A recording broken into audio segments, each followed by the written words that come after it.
Önce altını deleceksin, sonra üstünü, sonra alttan yanlarını deleceksin. Tamam. Tamam inşallah. Biz çekelim.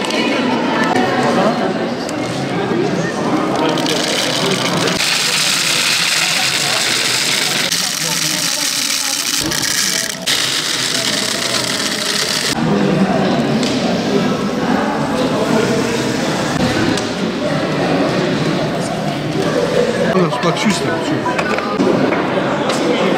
Başak makinesi de ya. Bunu yapmış. Biz yaptık. O huneyi getirin. Evet.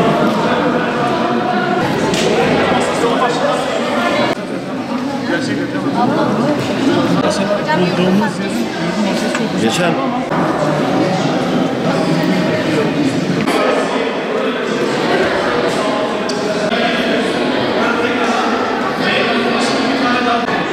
Burada astığımız zaman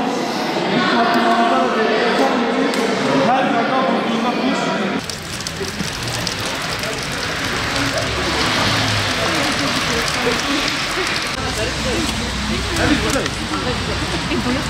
Tamam.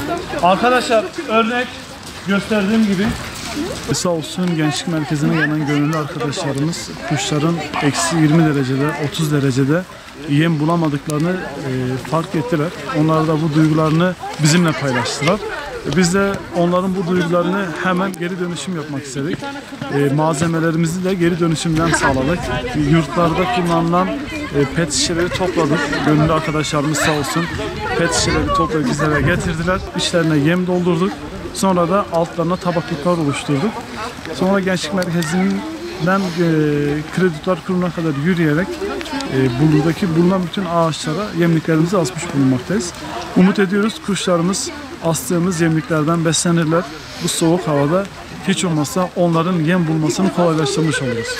Tabii biz başta üniversite öğrencilerimizin duyarlılığını artırmak için çalışıyoruz. Yanımızda bulunan bütün öğrencilerimiz üniversite öğrencisi.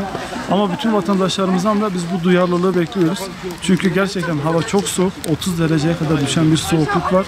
Ve her vatandaşımız kendi evinin önüne sadece yemeklerden arta kalanı bıraksalar bile bence sokak hayvanları için çok güzel bir avantaj olur. Sadece kuşlar için değil, kediler için, köpekler için, aklınıza gelecek bütün hayvanlar için dışarıya bırakılacak bir tabak yemek onlar için büyük bir avantaj sağlayacaktır. Yavaş.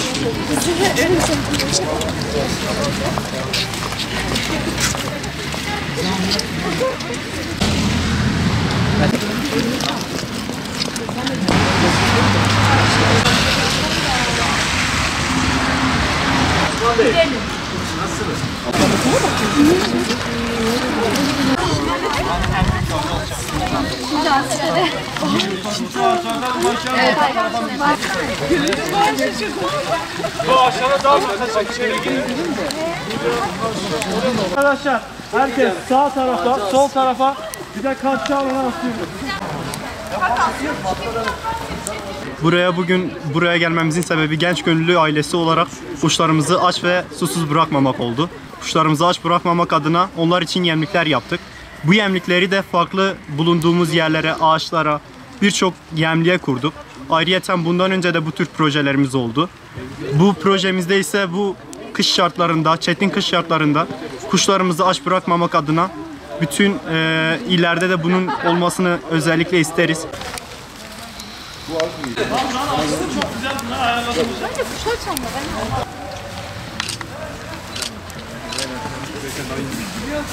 Çık.